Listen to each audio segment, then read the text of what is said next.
is, why is this the case? Okay? And it's the case because society is a hierarchy.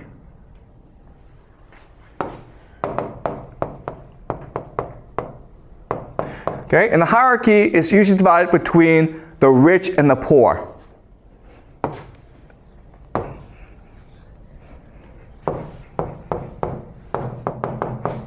Okay? And these two worlds are night and day. They're very, very different. As a poor person, if you want to survive, you have to obey authority.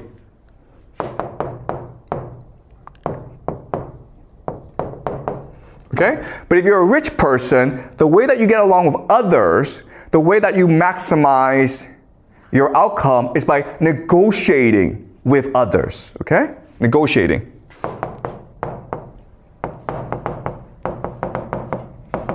Okay? So negotiating can also mean debate, right? So who should be the boss? Well, let's have a debate and present different evidence as to figure out who should be the boss. Okay? So negotiation means debate and argument. So this helps us understand why different parents parent their child differently. If you're a poor parent, your responsibility is to make sure that your child knows how to obey authority. Okay? That's why you command your child. But if you are a rich parent, you want your child to be able to negotiate with authority, and that's why you respect your child and you teach your child how to debate, how to argue, how to negotiate with others.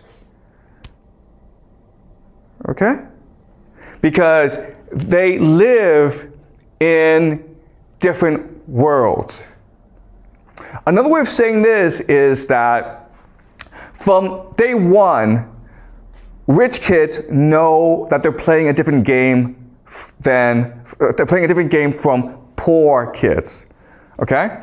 So let's go back and look at parents. Okay? So poor parents command their child, don't really speak, don't communicate, and don't keep promises, okay?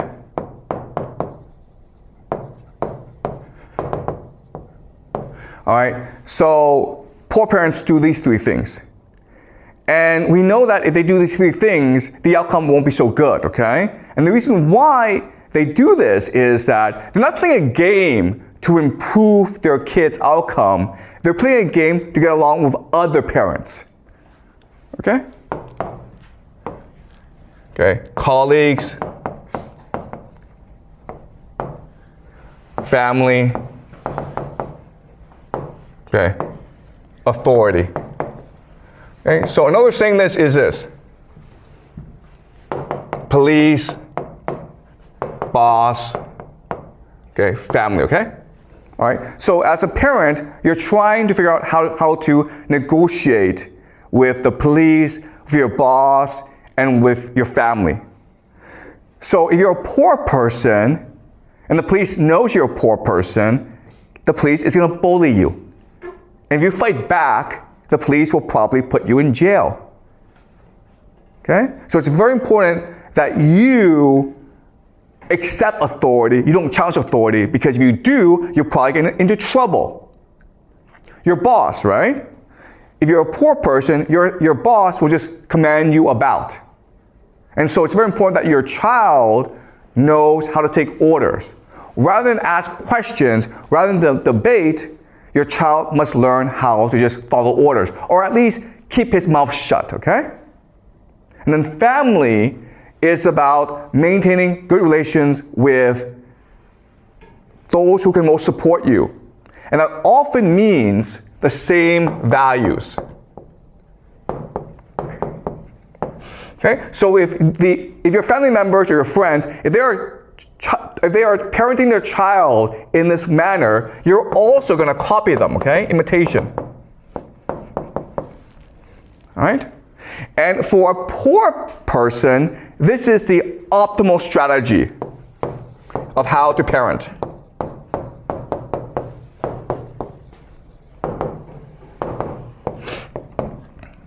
Okay? Does it make sense, guys?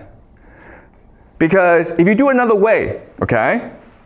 If you choose to be a friend to your child, if you choose to communicate, if you choose to keep your promises, then your friends and your family will think that you're doing something wrong.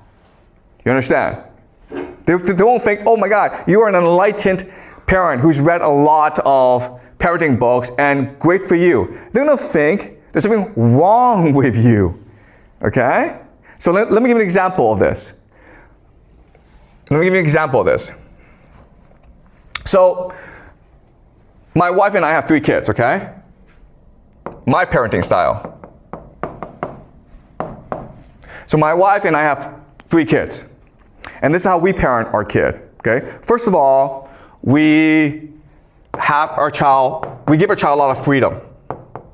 So we don't have our kids do activities, okay? We don't have our kids do lots of activities. We don't send our kids to math class. We don't send our kids to swimming class. We don't send our kids to piano class, okay? We just let our kids run around and play. The other thing that we do is we communicate a lot with our child. Okay? Communication. We believe in democracy in our family. If we're going to make a decision together, we want everyone to communicate together. Okay? So a normal Chinese family will just have a very tight schedule, right? And the other thing that we do that's different is we tell stories. The other Chinese families will do math, okay? So we raise our children in a way that's very different from normal Chinese families, from the way that you've been raised, okay? And we do this because both my wife and I, we spend a lot of time talking about parenting. I've read a lot of books about parenting. I've spent many decades researching the best education possible. And so that's why we raise our children in this way. And guess what? Because we do this, we have no friends in China. We have family, but they all think we're crazy. Okay? But we do this because for us, what's most important is to make sure that our children are happy and healthy, and that they have a chance to be creative and be successful in life. Because I think that if you do it this way, the child will not be creative, will not be successful. But if you do it this way, your child will fit into China better. Okay? So, parenting, the goal, the incentive is not for your child to succeed. The incentive is for your child to fit into China or the larger social environment that you are in. Okay?